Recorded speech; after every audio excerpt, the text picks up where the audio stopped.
متحدہ قومی موومنٹ جو ہمیشہ اشتعال انگیزی اور تعصب پرستی کی سیاست کو ترک نہ کر سکی ہے، 85 سے لے کر وہ ابھی تک وہ اشتعال انگیزی کی باتیں کر رہی ہے جو شاید کسی جماعت میں اتنا تعصب پایا ہی نہیں جاتا۔ لسانی جماعت کے بنیاد پر مہاجروں کو اشتعال دلانے والی متحدہ قومی موومنٹ نے ایک مرتبہ پھر صوبے بنانے کے لیے سندھ میں شوشہ چھوڑا ہے کہ پاکستان میں نئے صوبے بنائے جائیں اور سندھ کو کافی حصوں میں تقسیم کیا جائے۔ ناظرین، بات متحدہ قومی موومنٹ کی اگر کی جائے تو وہ ہمیشہ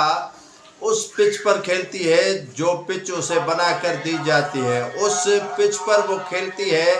جو پچ اسے بڑے بنا کر دیتے ہیں۔ اگر متحدہ قومی موومنٹ اپنے آپ کو مہاجر ووٹ سمجھتی ہے کہ انہیں مہاجر ووٹ کے ذریعے ہی جو ہے وہ منتخب کیا جاتا ہے تو یہ ان کی بڑی خام خیالی اور بھول ہے۔ متحدہ قومی موومنٹ نہ تو ترجمان مہاجروں کی ہے نہ اردو آبادی والوں کی ترجمان ہے،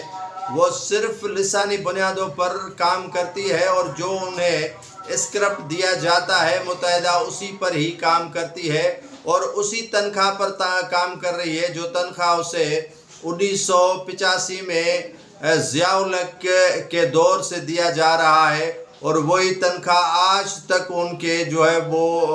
میں نہ تو اضافہ کیا گیا ہے اور نہ ہی ان کی تنخواہ میں کوئی کٹوتی کی گئی ہے۔ تو بہرحال متحدہ قومی موومنٹ سندھ میں تقسیم کی بات کر چکی ہے، اور سندھ کے حوالے سے اگر بھی بات کی جائے گی تو سندھ کے اندر سندھیوں کے ساتھ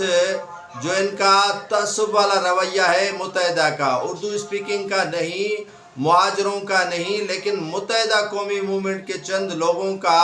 وہ تعصبانہ رویہ ترک نہیں ہوا۔ کراچی کے اندر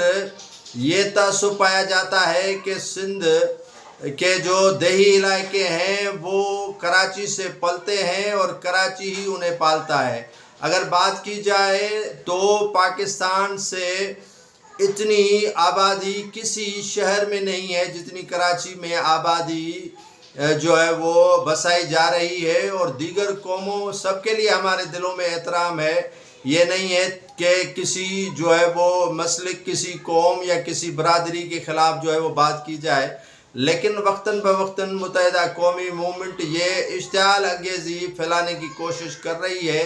تاکہ وہ مہاجروں کا ووٹ جو ہے وہ سالڈ بنا سکے اور مہاجروں کے ووٹ پر وہ سیاست کر سکے۔ لیکن مہاجر بھی انہیں سمجھ چکے ہیں، مہاجروں کے بھی بات سمجھ میں آ چکی ہے کہ یہ سوائے لولی پاپ کے اور کچھ بھی نہیں کر سکتے،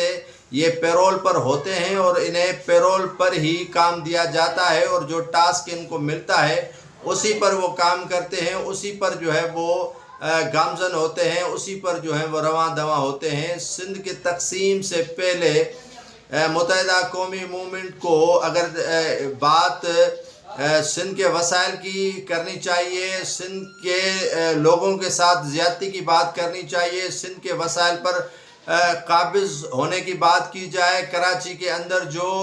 زمینوں کی فروخت ہو رہی ہے ان پر بات کرنی چاہیے، سندھ کے جو فیکٹریز میں سندھیوں کے ساتھ تعصب والا روش اور رویہ اختیار کیا جا رہا ہے اس پر بات متحدہ قومی موومنٹ کو کرنی چاہیے۔ لیکن متحدہ قومی موومنٹ کی جو ایک گلے میں اٹکی ہوئی بات ہے وہ صوبوں کی تقسیم ہے، اور سندھ کی تقسیم ان کی سیر فہرست میں بات شامل ہو جاتی ہے، اور یہ کبھی کبھار شوشہ چھوڑتے ہیں اور اس کے بعد اس شوشے کو خود ہی ختم کر دیتے ہیں۔